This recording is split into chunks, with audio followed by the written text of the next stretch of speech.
자, 어제 바로 앞에서 일어난 것에서 보면 다윗은 이스라엘이 전쟁하고 있는 동안에 다윗은 예루살렘에 있었다고 그랬고, 그 예루살렘에 있었던 동안에 사건이 벌어지는 것이 다윗이 우리아를 죽였잖아요. 그리고 바세바를 성취해오는 이 사건으로 말미암아서 정말 처절하고 슬픈 일이 벌어집니다. 그리고 바로 앞에서 암몬을 완전히 복속시켰다고 그랬잖아요. 그런데 다윗이 그 범죄하고 났을 그때에 똑같이 다윗의 왕국에서는 암몬을 이겼는데 암논이 나옵니다. 자, 잘 생각하세요. 암몬은 완전히 죽였다고 그러는데 다윗의 아들 중에 암논이라는 녀석은 자기의 또 다른 누이 동생을 다말이죠. 다말이라고 하는 자기 누이 동생을 강간합니다. 결국 다윗이 자기 신하를 죽였는데, 그리고 다윗의 신하의 아내를 강제적으로 빼앗아냈는데, 암몬은 이겼지만 다윗의 아들 중에 암논이 자기 여동생을 또다시 강간하는 아주 더러운 사건이 벌어져요. 이쯤 되면 1절에 나오는 대로 있죠. 사탄이 뭐 했다? 일어나서 이스라엘을 대적하고, 결국은 이스라엘 속에 그들이 외부와의 전쟁에서는 멋지게 승리하고 멋진 성공을 이루어내고 있었지만 내부에서는 벌써 이미 서서히 부패의 기운이 돋아나고 있다는 사실입니다. 다윗이 안일하게 대낮에 낮잠 자고 있다가 다른 사람이 여인을 취하고, 왕자란 놈은 또 자기 여동생을 좋아한다고 사랑한다 그러면서 또 어떻게 강간하고, 이런 이 이스라엘 속에 이미 심각하게 죄가 자라나오고 있다는 사실이에요. 거듭되는 성공, 거듭되는 승리, 그것은 그 속에서 또한 똑같은 죄, 사람 몸으로 말하면 암덩어리가 자라고 있다는 뜻입니다. 우리가 잘 먹고 살찌고 좋은 거 먹고 그러는 동안에 우리 몸속에 동일하게 암도 열심히 잘 자랄 수 있는 것처럼 이들이 잘 전쟁에 승리하고 있는 동안에 죄도 열정적으로 힘을 내서 사람들 마음속을 파괴시키고 있었습니다. 다윗만 범죄한 것이 아니고 다윗의 아들들도 범죄했고 이스라엘 온 지경에 이 범죄가 자라고 있었던 것 같습니다. 그래서 하나님이 다윗을 공격하시기로 맘먹어요. 하나님께서 다윗을 향하여서 책찍을 들기 시작하셨단 말이에요.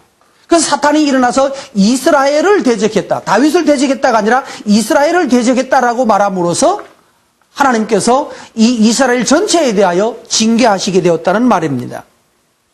다윗이 어느 날 전쟁에서 계속 이기고 그러니까 마음속이 이게 간덩이가 부었다고 그러죠. 간덩이가 부어지면서 와, 나는 잘 이기고 있다. 나는 승리하고 있다. 나는 못하는 게 없구나. 이런 마음이 들기 시작했고, 그 다음에 역시 우리 군대는 너무 위대하다. 대단하다.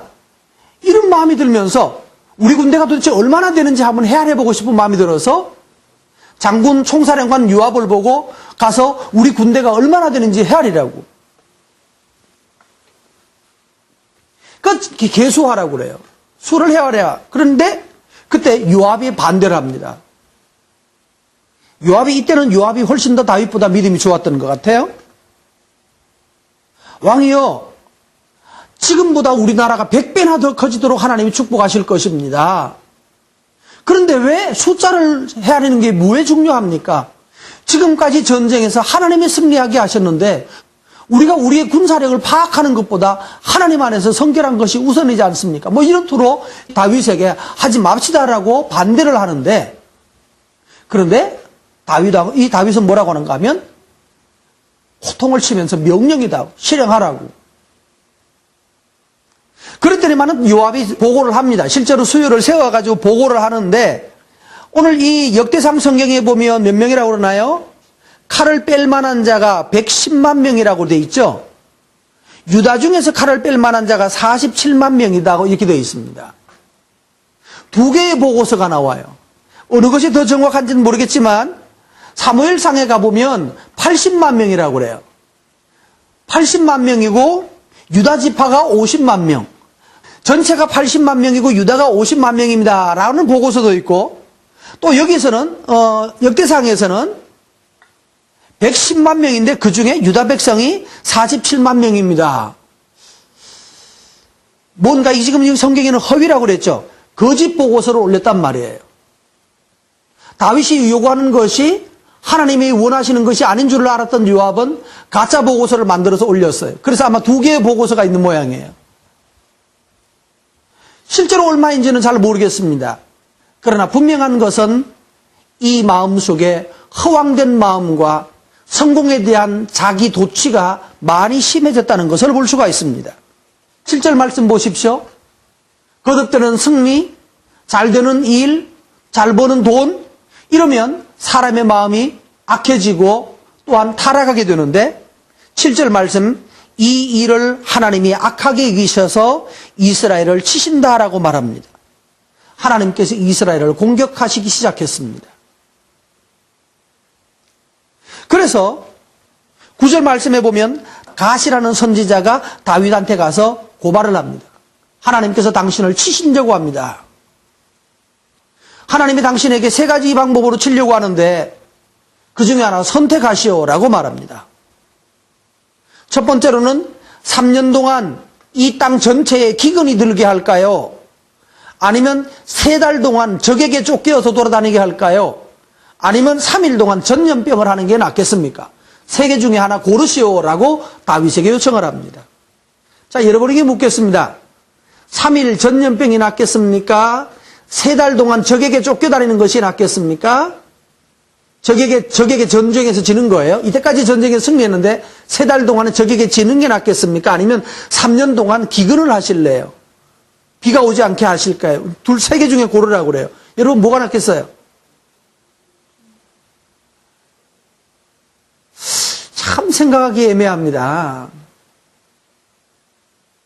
그런데 다윗은 중요한 답을 합니다. 13절 말씀에 보면 여호와께서는 긍휼이 심히 크심으로 내가 그의 손에 빠지고 사람의 손에 빠지지 않기를 원한다라고 말합니다. 이게 답입니다. 우리가 잘못할 수 있거든요. 그런데 우리가 필요한 것은 하나님 당신에게 맡기겠습니다. 하나님 보시기에 좋은 대로 하십시오. 우리는 답을 3개 정해놓고 있어요. 하나님이 이거 아니면 이거 주세요. 또는 아니면 그 중에 한 가지 하나님이 이거 해주세요. 이렇게 말할 때가 많거든요. 또 어떤 사람은 기도할 때 이렇게 하라고 그러잖아요. 첫 번째 제목은 요런 거를 주십시오라고 말하라고 가르치는 분도 있습니다. 그러나 여러분 성경에 그렇게 기도하라고 정한 적이 한 번도 나오지 않습니다. 사람들의 마음에는 그게 참 자기가 원하는 모양 딱 만들어놓고 요거 주세요라고 말해서 하나님 줬다라고 말하는데 사실 하나님이 줬는지 자기가 좋아서 맞춰낸 건지. 더 중요한 것은 그겁니다. 하나님은 긍휼이 크신 하나님. 벌을 받을 때도 상을 받을 때도 하나님께서 하나님이 기뻐하시는 대로 하십시오라고 하나님께 맡기는 것. 그것이 바로 옳은 일입니다. 다윗은 그것을 선택합니다. 그리고 그 선택했는데 하나님께서 3번째 전염병, 3일 동안 전염병이 이스라엘에 확 쓸어버렸어요. 그 전염병은 3일 만에 7만 명이나 죽게 됩니다. 그러니까 얼마나 많은 사람이 죽었는지요. 성도 여러분, 또한 함께 묵상하시는 여러분, 우리가 성공하고 있을 때, 잘 되어가고 있을 때 우리 속에 함께 죄가 자란다는 말씀을 어제도 말씀드렸습니다.